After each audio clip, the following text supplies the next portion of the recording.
नमस्कार साथियों, स्वागत है आपके अपने YouTube चैनल एजुकेशनल ज्ञान केंद्र पे। आज हम लोग इस वीडियो में कक्षा 12वीं बायोलॉजी के 6 चैप्टर वंशागति के आणविक आधार का अध्ययन करेंगे। इसके पिछले वीडियो में हम लोगों ने चैप्टर 6 के लैक ऑपेरॉन टॉपिक्स को पढ़ लिया था, जिसमें Z जीन, Y जीन और A जीन के बारे में जाना था। आज के इस वीडियो में हम लोग लैक ऑपेरॉन को शुरू करने की 2 अवस्थाओं के बारे में जानेंगे। पहला कि जब लैक्टोज अर्थात जो प्रेरक है वह उपस्थित नहीं होते हैं तब क्या होता है, और जब लैक्टोज उपस्थित नहीं होते हैं तो पहले यह देख लेते हैं क्या होता है, और इसका दूसरा पढ़ेंगे कि जब लैक्टोज या प्रेरक उपस्थित होते हैं तो क्या होता है। पहले यह जानते हैं कि जो लैक्टोज उपस्थित नहीं होता है तो क्या होता है। सबसे पहले आप लोग यह जान लीजिए कि जो X गुणसूत्र है उसका खोज कौन किए थे, हैंकिंग किए थे, और Y गुणसूत्र का खोज कौन किए थे, स्टीवन किए थे। देखिए, जब बोला जा रहा है कि जब लैक्टोज नहीं पाया जाता है तब नियामक जीन अर्थात जो I जीन होता है वह mRNA का उत्पादन करता है। उसे दमनकारी mRNA कहते हैं, जो अनुवादन प्रक्रिया के द्वारा दमनकारी प्रोटीन बनाता है। दमनकारी प्रोटीन ऑपरेटर जीन अर्थात O जीन से संयुक्त होकर के उसे बांध देता है, जिसके कारण आरएनए पॉलीमरेज एंजाइम अर्थात जो प्रमोटर P जीन है, प्रमोटर जीन को ही क्या बोलते हैं, P जीन बोलते हैं शॉर्ट फॉर्म में, से जुड़ नहीं पाता है और ऑपेरॉन बंद हो जाता है, जिसके कारण अनुलेखन नहीं हो पाता है। ठीक है, तो इस प्रकार आप लोगों ने यह जाना है कि जब लैक्टोज या प्रेरक उपस्थित नहीं होते हैं तो अनुलेखन नहीं हो पाता है। दूसरा जानते हैं कि जब लैक्टोज या प्रेरक उपस्थित होते हैं तो क्या होता है। तो जब लैक्टोज उपस्थित होता है तो यह प्रेरक के रूप में कार्य करता है और प्रेरक दमनकारी प्रोटीन से जुड़कर उसकी रचना बदल देते हैं, जिसके कारण दमनकारी प्रोटीन अर्थात ऑपरेटर जीन से नहीं जुड़ पाते और ऑपरेटर जीन के मुक्त होने के कारण आरएनए पॉलीमरेज एंजाइम प्रमोटर से जुड़कर संरचनात्मक जीन ZYA का अनुलेखन करने लगता है। इस प्रकार होता है, मतलब इसके अनुसार कि जब लैक्टोज या प्रेरक उपस्थित होता है तो अनुलेखन हो पाता है, लेकिन जब लैक्टोज या प्रेरक उपस्थित नहीं होता है तो अनुलेखन नहीं होता है। अब आइए देखते हैं कि निरोधक नियमन किसे कहते हैं। निरोधक नियमन यानी कि रिप्रेसिबल रेगुलेशन किसे कहते हैं। तो बोला जा रहा है कि इस क्रिया में जीन सक्रियता कम रहती है। इस जो क्रिया होती है इसमें जीन सक्रियता क्या हो जाती है, कम हो जाती है, जिससे विशिष्ट प्रोटीन का संश्लेषण भी पूरी तरह से रुक जाता है। और जीन सक्रियता कम हो जाएगी ना तो पूरी तरह से क्या हो जाएगा, जीन जो प्रोटीन का संश्लेषण है वो भी रुक जाएगा। जो प्रोटीन संश्लेषण के निरुद्ध करते हैं वे पदार्थ क्या कहलाते हैं, दमनकार पदार्थ कहलाते हैं, दमनकार नियमन कहलाते हैं। उदाहरण बोलें तो ई कोलाई अर्थात इश्चीरिया कोलाई के ट्रिप्टोफान ऑपेरॉन, हिस्टिडीन ऑपेरॉन इत्यादि। अब आइए समझते हैं कि ऋणात्मक नियमन निगेटिव रेगुलेशन किसे कहते हैं।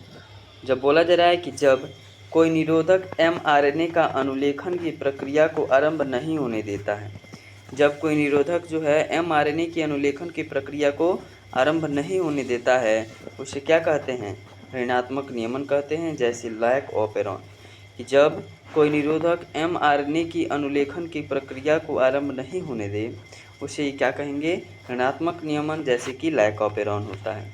अब आइए समझते हैं कि धनात्मक नियमन पॉजिटिव रेगुलेशन किसे कहते हैं। बोला जा रहा है कि जब कोई प्रेरक अणु mRNA के अनुलेखन को प्रेरित करता है, जब कोई प्रेरक अणु क्या करे, mRNA के अनुलेखन को प्रेरित करे, उसे धनात्मक नियमन कहते हैं। जैसे ई कोलाई का एराबिनोज ऑपेरॉन इत्यादि। मानव जीनोम परियोजना, ह्यूमन जीनोम प्रोजेक्ट। बोला जा रहा है कि मानव एक दूसरे से अलग अलग होते हैं।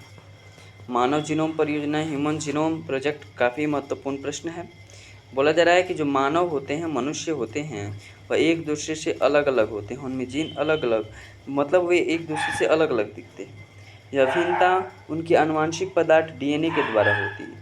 यह जो भिन्नता है उनके आनुवंशिक पदार्थ डीएनए का फुल फॉर्म डीऑक्सीराइबोन्यूक्लिक एसिड होता है, इसी के द्वारा होती है। फिर बोला जा रहा है कि जो आनुवंशिक अभियांत्रिकी तकनीकों द्वारा डीएनए का पृथक्करण, डीएनए खंडों को क्लोनिंग तथा इन खंडों पर उपस्थित क्षार के क्रम को निर्धारित किया जा सकता है। इसकी शुरुआत 1990 में एक अनुसंधान कार्यक्रम के रूप में मानव जीनोम परियोजना से की। इनका उद्देश्य डीएनए क्रम को निर्धारित करना है। इसलिए अमेरिका ने 1993 में राष्ट्रीय मानव जीनोम अनुसंधान संस्थान की स्थापना की।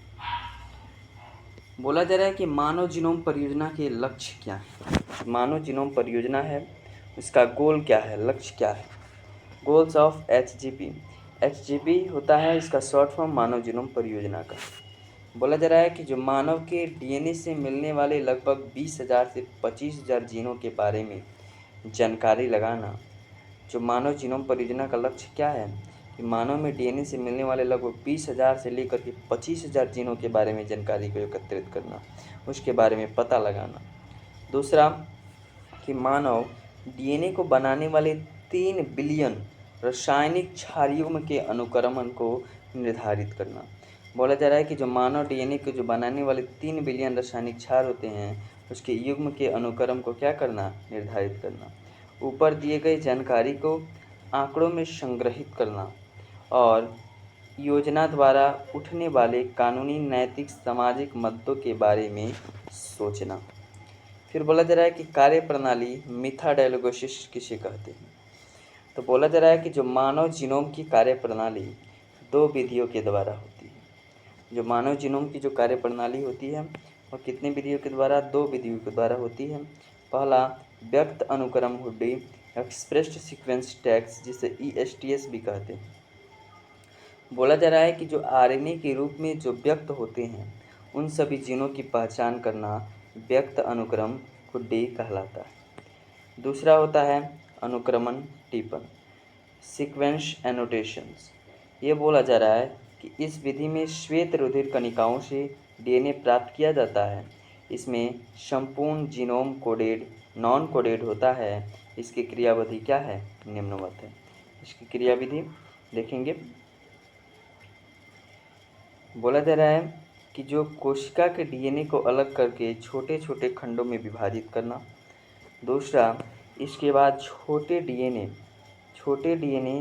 अणु के इंट कृत्रिम गुणसूत्र में प्रविष्ट कराना।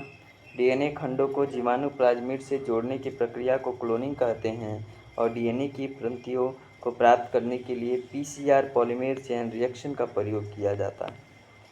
फिर बोला जा रहा है कि फ्रेडरिक सैगर ने डीएनए अनुक्रम खंडों को स्वचालित किया और इस अनुक्रम को व्यक्त करने के लिए उनके संगठन आधारित कार्यक्रमों का प्रयोग किया जाता है। अभी के लिए बस इतना ही, और अगले वीडियो में हम लोग मानव जीनोम की मुख्य विशेषताओं के बारे में अध्ययन करेंगे। आशा करता हूँ आपको यह वीडियो अच्छी लगी हो। धन्यवाद।